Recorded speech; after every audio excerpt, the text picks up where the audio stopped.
J'avais une grossesse compliquée à cause de ça, car je ne pouvais absolument rien manger. C'était un truc de dingue. Je me souviens que mon médecin m'a dit encore 1 kilo que tu vas perdre et c'est l'hôpital. Ah non, mais au secours. Adriana Carambeu, marraine de Comme J'aime, signe la réédition du livre Ma cuisine saine et gourmande. À cette occasion, elle se confie en privé avec Pure People sur son intérêt pour la nutrition, sa grossesse et son rapport au corps en tant que femme de 50 ans. Bonjour Adriana. Bonjour. On vous voit évoluer dans le paysage médiatique depuis de nombreuses années, sous de multiples casquettes.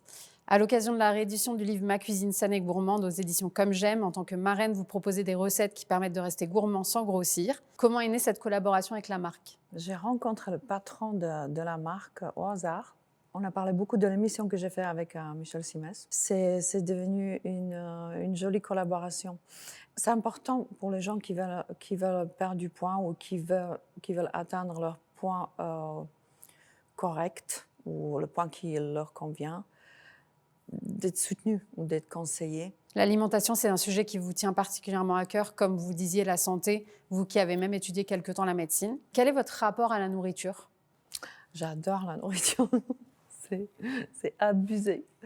Je suis trop gourmande. Je n'étais pas quand j'étais jeune. Je voulais quasiment pas manger. Et j'ai commencé de cuisiner après quand je me suis mariée avec mon premier mari, car un jour il rentre à la maison et il me dit on mange quoi? Et je ne savais pas faire. Donc ça faisait partie. J'ai appris. J'aime beaucoup. Je me régale. Et puis j'adore manger. J'adore manger. Dans l'intro de cet ouvrage, vous évoquez les exigences des podiums. Vous qui avez été un top durant des années, vous écrivez « On me voulait mince, toujours plus mince ». Dans ce milieu, encore de trop nombreuses jeunes femmes sont victimes d'anorexie. Est-ce que vous avez souffert ? J'ai souffert. Souffert, non, c'était quand même un dicton. Et moi, quand je suis arrivée en France, je me suis dit, alors donc, je mesure 1,84 m et demi. Et ah oui, il faut rentrer dans 34. Vous êtes sérieux? Et c'est pour ça que je me suis acheté, j'ai fait une interview récemment sur ça, j'ai acheté un livre, j'étais aux États-Unis, sur la nutrition. J'ai carrément étudié le sujet, parce que pour moi, que je ne mange pas, ce n'est pas possible. Donc, beaucoup d'activités physiques et ce que j'avais, parce que j'ai tellement couru pour le travail. Et puis le reste, manger des bonnes choses. Et pas énorme, il est vrai. Il y avait quand même une restriction calorique. C'est mathématique. Tout ce qu'on avale, il faut le sortir, c'est obligatoire. Je ne fallait pas dire cette phrase de cette manière, mais si jamais on mange, bah, il faut se dépenser plus. Il faut courir plus. J'ai un copain qui fait sport mais tous les jours, 2 heures par jour. Et il est toujours en surpoids. Parce qu'il rentre à la maison, il mange pour 4 personnes. Enlever la nutrition industrielle qui est pas bien préméditée, qui est pas bien faite, on va dire. Enlever le sucre, alcool et bouger. Et puis c'est des portions, c'est des questions de portions aussi. Et vous avez été témoin de scènes qui auraient pu vous marquer sur ce sujet dans ce milieu de mannequins ? J'ai découvert plus tard, quand on a commencé de parler de ça, parce qu'à l'époque, ils parlaient de ça, on s'en foutait en fait. C'était très simple. Il y a une jeune fille qui arrive, elle rentre dans les vêtements ou elle ne rentre pas. Et c'est terminé. Personne ne va lui imposer quoi que ce soit. C'est juste, si elle veut travailler, il faut qu'elle rentre. Et c'est sévère. C'est sévère. C'est pas normal. Ça ne devrait pas exister. Ça, c'est sûr, mais c'est encore un des... Je ne sais pas combien de dictons de la société qui fait que. Vous parliez d'alcool. C'est le mois du Dry January. On sait qu'il est mauvais pour la santé, qu'il n'est pas recommandé par les nutritionnistes. Quelle consommatrice en êtes-vous ? Ah, moi, j'adore boire. C'est faut dire. J'aime le vin, c'est horrible. Moi, j'adore. Mais Dry January, je ne savais même pas. Mais oui, depuis j'ai carrément enlevé depuis 24 décembre. Je ne bois pas autre chose, mais j'adore le vin. Puis ils ont dit, quelqu'un a dit qu'un verre de vin par soir pour une femme et 2 pour un homme, je trouve ça injuste parce que, d'ailleurs, j'ai ajusté cette règle car je suis grande, donc je me suis permis 2 verres. Et que c'est pas très grave, apparemment, que c'est bon pour la santé parce que il y a des flavonoïdes, je sais pas quoi, dans le vin rouge. Mais après, j'ai entendu aussi quelqu'un dire que c'est faux, cette théorie. Donc, non, évidemment, c'est encore abusé. Moi, je dis que de temps en temps, on prend un verre ou 2 quand on sort ou je sais pas, ça va. Faut pas abuser. L'alcool est un interdit durant la grossesse et pas que. Ah ouais. On va évoquer le thème de la grossesse. L'alimentation, elle change avec de nombreux interdits.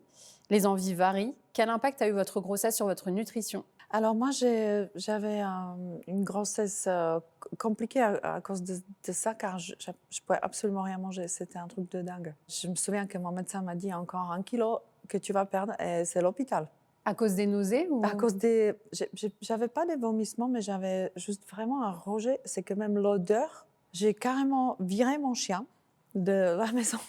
Il était là, il était pas loin, hein. Mais avant, je dormais avec mon chien. Là, c'était comme... C'est pas... Même un meuble, il avait une odeur. À la fois, je pouvais manger un demi-yaourt. Donc, mais en revanche, j'ai mangé que des vraiment bonnes choses pour ma fille. Parce que je voulais qu'en moi, ça sera correct. Donc, j'ai mangé tous les 2 ou 3 heures pour que ça passe. Mais du coup, ça, Mais je c'était me suis même pas carrément que les forcée. premiers mois, c'était tout Ah le non, long. tout au long. Moi, j'ai accouché au même poids que je suis tombée enceinte, s'il te plaît. Ah ouais. Ah, et 10 jours plus tard, j'avais 12 kilos de moi. Ah, bah, c'était limite. Moi, je peux rien. Rien manger. Ah non, mais au secours. Ah ouais, c'est fou. Ah, c'était flippant. Tout le long, c'est même pas les Non. 3 premiers mois. Non, tout le long. Et le jour, mais ce qui est drôle, écoute, le jour j'accouche, j'accouchais à 15h19 et à 19h, j'ai mangé mon plat entier comme avant. Mais tu imagines, parce que j'avais l'impression que, je sais pas, j'ai l'impression que mon estomac, le ventre, l'a plié dans un sens où ça ne rentrait pas. Ah ouais. Plus C'est un les truc de odeurs. fou. Ouais, tout disparu. Quelques heures après mon accouchement, fou. tu te rends compte? Mon corps et ma digestion après ma grossesse était magnifique. Comme quoi, hein? Ça a tout changé.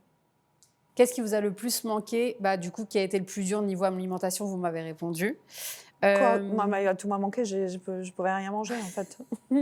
Je peux même pas manger une pêche entière. Ah ouais, rien. Pourtant, c'était abusé pour les pêches, à une obsession pêche pour la grossesse. Et ma mère, elle avait pareil. Elle m'a dit, je mangeais tellement de pêche que quand tu étais née, tu étais jolie comme une pêche. Oh. Comme vous en avez parlé dans quelle époque, vous êtes passé par la FIV, un parcours compliqué mais emprunté par de nombreuses femmes aujourd'hui. Certains traitements hormonaux ont des effets sur le corps, l'humeur. Est-ce que cela a été compliqué? Non. Encore une fois, j'étais tellement heureuse. Et pourtant, il y a des injections à faire dans le ventre. Il y a tellement pire dans la vie. Et puis, le résultat était tellement beau. Non, moi, je n'ai pas souffert, mais je peux imaginer qu'il y a des femmes qui peuvent souffrir de ça. Mais moi, non. Perso, non. Si de plus en plus de femmes passent par la case FIV, peu de personnalités publiques n'en parlent.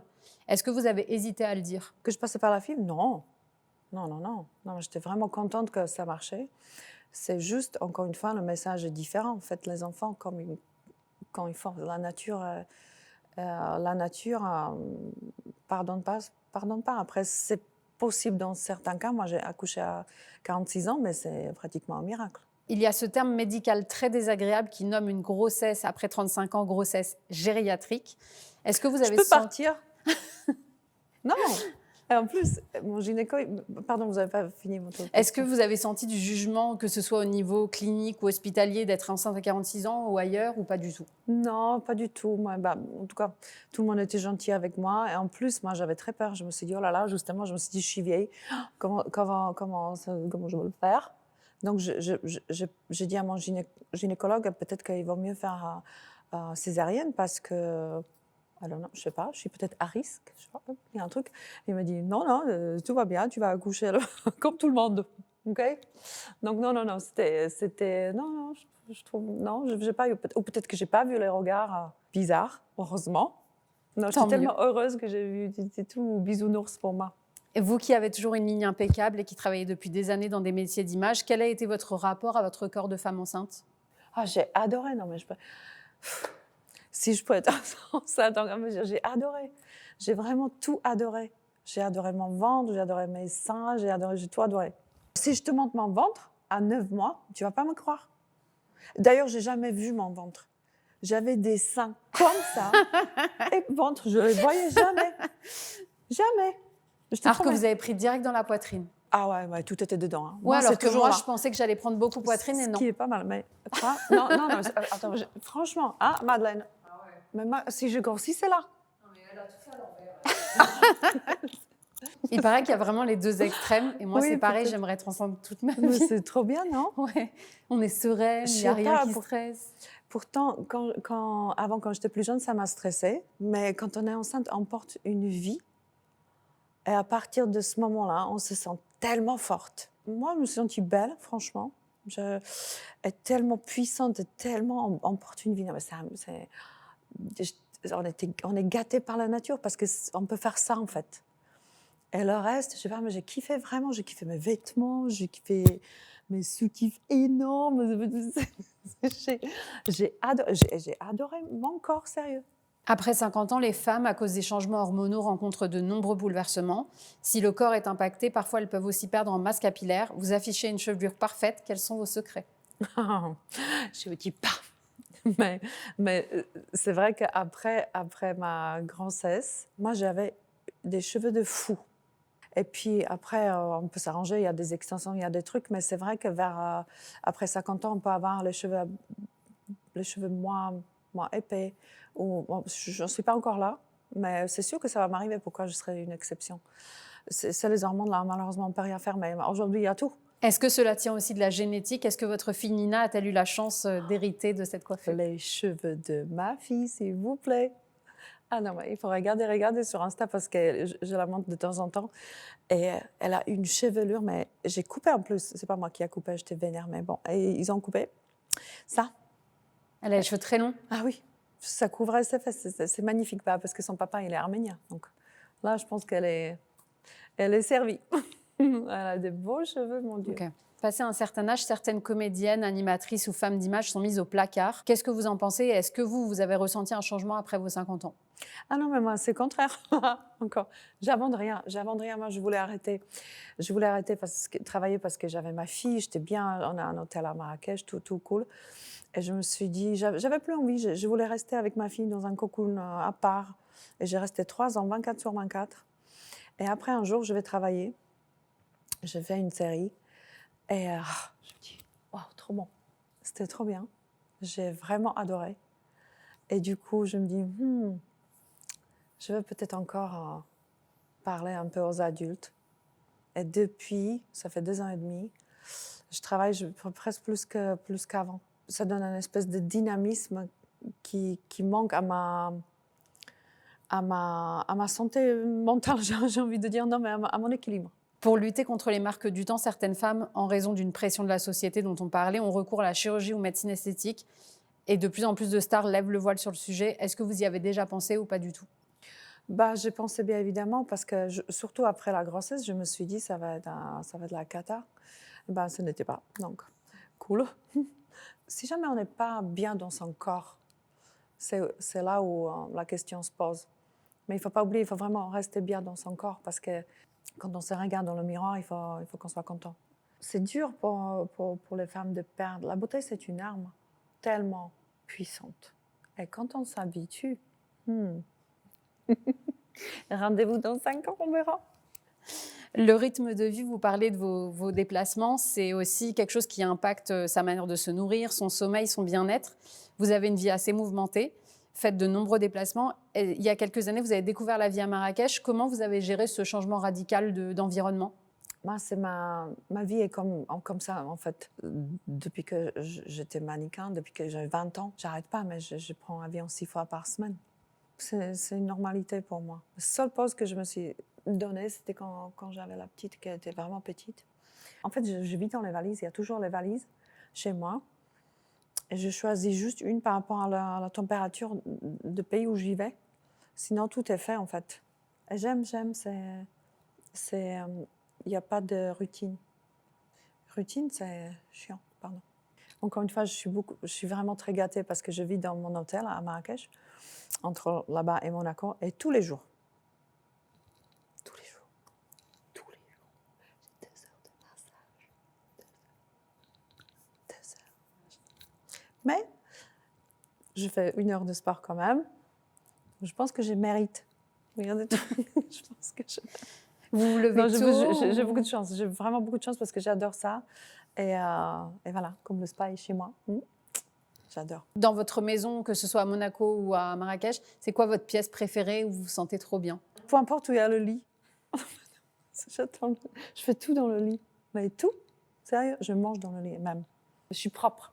Je mange proprement. Je fais tout dans le lit. Mon bureau est dans le lit. Je fais tout dans le lit. Et du coup, l'hôtel de Marrakech, c'est là où vous vivez quand vous êtes à Marrakech? C'est entre Monaco et Marrakech. Ok. Oui, je travaille en France et ailleurs d'ailleurs, mais ouais, de temps en temps en France, de temps en temps en Italie, ça dépend. Mais entre Monaco et Marrakech, il y a ma maison. Quelles sont vos résolutions et vos projets pour 2024 et surtout, qu'est-ce qu'on peut vous souhaiter? Tous les lundis, j'ai une résolution parce que ça se dégrade vers la fin de la semaine. Donc, c'est vraiment par le début de l'année qui va